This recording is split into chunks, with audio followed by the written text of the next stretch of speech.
Hi everyone, I am here with a Bible study. I hope you guys are having a good night. Okay, tonight we're going to be in the book of Luke, Luke chapter 7. It's a little longer than the others we've been reading here lately, but it's not that long. Chapter 7 of Luke.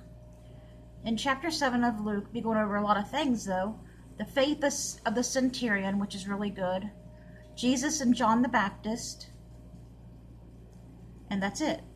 No, wait. Jesus raises a widow's son. And then Jesus and John the Baptist. Thought I was forgetting one there. Okay, but the devotion tonight is by Elizabeth Byrne de Geer.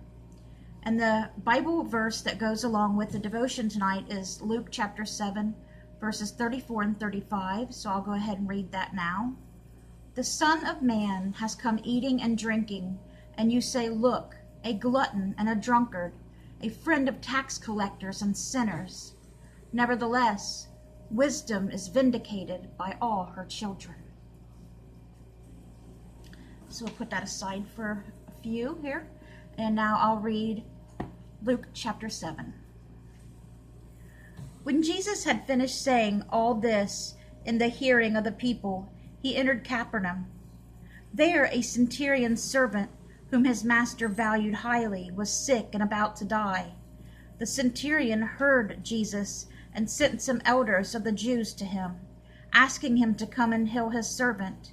When they came to Jesus, they pleaded earnestly with him, "This man deserves to have you do this, because he loves our nation and has built our synagogue." So Jesus went with them. He was not far from the house when the centurion sent friends to say to him, "Lord, don't trouble yourself, for I do not deserve to have you come under my roof. That is why I did not even consider myself worthy to come to you. But say the word, and my servant will be healed. For I myself am a man under authority, with soldiers under me. I tell them one go, and he goes, and that one come, and he comes. I say to my servant, do this, and he does it." When Jesus heard this, he was amazed at him. And turning to the crowd following him, he said, "I tell you, I have not found such great faith even in Israel." Then the men who had been sent returned to the house and found the servant well. Soon afterward, Jesus went to a town called Nain, and his disciples and a large crowd went along with him.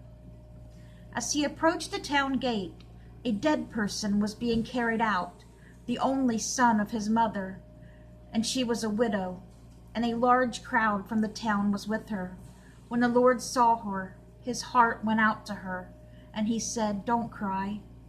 Then he went up and touched the coffin, and those carrying it stood still. He said, "Young man, I say to you, get up." The dead man sat up and began to talk, and Jesus gave him back to his mother. They were all filled with awe and praised God. "A great prophet has appeared among us," they said. "God has come to help his people." This news about Jesus spread throughout Judea and the surrounding country. John's disciples told him about all these things. Calling 2 of them, he sent them to the Lord to ask, "Are you the one who was to come, or should we expect someone else?" When the men came to Jesus, they said, "John the Baptist sent us to you to ask, are you the one to come, or should we expect someone else?" At this very time, Jesus cured many who had diseases, sicknesses, and evil spirits, and gave sight to many who were blind. So he replied to the messengers, "Go back and report to John what you have seen and heard. The blind receive sight, the lame walk, those who have leprosy are cured, the deaf hear, the dead are raised, and the good news is preached to the poor. Blessed is the man who does not fall away on account of me." After John's messengers left, Jesus began to speak to the crowd about John. "What did you go out into the desert to see? A reed swayed by the wind? If not, what did you go out to see? A man dressed in fine clothes? No, those who wear expensive clothes and indulge in luxury are in palaces. But what did you go out to see? A prophet? Yes, I tell you, and more than a prophet. This is the one about whom it is written, I will send my messenger ahead of you, who will prepare your way before you. I tell you, among those born of women, there is no one greater than John, yet the one who is least in the kingdom of God is greater than he. All the people, even the tax collectors, when they heard Jesus' words, acknowledged that God's way was right, because they had been baptized by John. But the Pharisees and experts in the law rejected God's purpose for themselves, because they had not been baptized by John. To what, then, can I compare the people of this generation? What are they like? They are like children sitting in the marketplace and calling out to each other. We played the flute for you, and you did not dance. We sang a dirge, and you did not cry. For John the Baptist came neither eating bread nor drinking wine, and you say, he has a demon. The Son of Man came eating and drinking, and you say, here is a glutton and a drunkard, a friend of tax collectors and sinners. But wisdom is proved right by all her children. Now one of the Pharisees invited Jesus to have dinner with him. So he went to the Pharisee's house and reclined at the table. When a woman who had lived a sinful life in the town learned that Jesus was eating at the Pharisee's house, she brought an alabaster jar of perfume. And as she stood behind him, at his feet weeping, she began to wet his feet with her tears. Then she wiped them with her hair, kissed them, and poured perfume on them. When the Pharisee who had invited him saw this, he said to himself, if this man were a prophet, he would know who is touching him and what kind of woman she is, that she is a sinner. Jesus answered him, Simon, I have something to tell you. Tell me, teacher, he said. 2 men owed money to a certain moneylender. One owed him 500 denarii, and the other 50. Neither of them had the money to pay him back, so he canceled the debts of both. Now which of them will love him more? Simon replied, I suppose the one who had the bigger debt canceled. You have judged correctly, Jesus said. Then he turned toward the woman and said to Simon, do you see this woman? I came into your house. You did not give me any water for my feet, but she wet my feet with her tears and wiped them with her hair. You did not give me a kiss, but this woman from the time I entered has not stopped kissing my feet. You did not put oil on my head, but she poured perfume on my feet. Therefore I tell you, her many sins have been forgiven, for she loved much. But he who has been forgiven little loves little. Then Jesus said to her, your sins are forgiven. The other guests began to say among themselves, who is this who even forgives sins? Jesus said to the woman, your faith has saved you. Go in peace. And this is going to make them even madder at Jesus, because they think he has no right to forgive people's sins. Who are you to forgive people's sins? Only God can do that. They still don't believe he is the Son of God. These are the Pharisees and the teachers of the law, the Sadducees. They don't believe that. They never end up believing that. No matter what miracles Jesus performs right in front of them, they don't believe it. They don't want to believe it because they just want Jesus out of there, because they want everyone to listen to them, to only their law, what they say. They want to be the important ones. They want people to look up to them and obey them. They don't want them following Jesus. Jesus, so to speak, is standing in their way, they think. Jesus is in their way, turning the people against them and turning them to him. And they don't like that. They want all the glory and attention, the best seats in the synagogues, the nicest clothes, as Jesus says.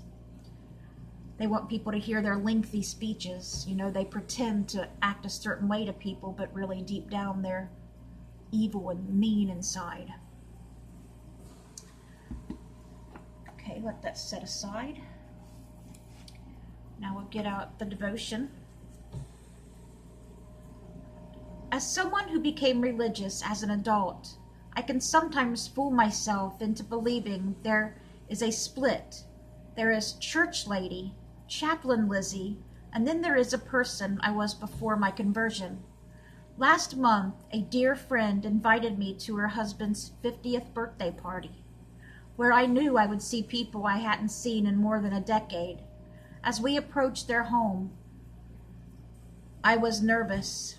Would I have anything in common with these people now? Well, it was a wonderful night. In this festive setting, there was plenty of room for genuine connection. It was so surprisingly delightful to see old friends again and to meet new people. The event wasn't a holy event in the way you might label such things, but it did feel like a gift from God. I was reminded that there is so much to be enjoyed in life. I think the title of legendary producer Norman Lear's biography, "Even this I can get to experience," when I fool myself into thinking that my life as a good Christian rules out enjoying myself in a wide variety of settings and communities. Jesus' wise words are there to remind me otherwise. Wisdom is a mother who has children everywhere. All communal moments are an opportunity for her family reunion. Jesus didn't turn down invitations to spend time with these brothers and sisters. He said yes with gusto. That's right. Okay. Jesus goes with you wherever you go. The homework tonight, if you want to do it, is this. Pray with Jesus, who went to events that caused other people to misjudge him. Ask him if there is some group or some experience that you have been unnecessary shutting out. Ask him to send an invitation your way if he wants you to enjoy something new. There's always opportunities to bring someone to Jesus wherever you go. Wherever you go, God always puts you in the right place at the right time. All right, guys, that was everything for today with the Bible reading. The next Bible study, the next Bible study will be in the book of Isaiah, be Isaiah chapter 49. And just before we go, let's go over our verses we're supposed to be remembering, which is really good in this time to have some to remember. Proverbs 17:17. A friend loves at all times. Philippians 4:13. You can do all things through Christ who gives you strength. And Hebrews 13:8. I'm just playing with my pen. Hebrews 13:8. Jesus Christ is the same yesterday, today, and forever. All right, guys, I hope you guys have a great rest of your day. Let's bring those souls to Jesus, and God willing, we'll see you guys again soon with another Bible study. Good night, guys.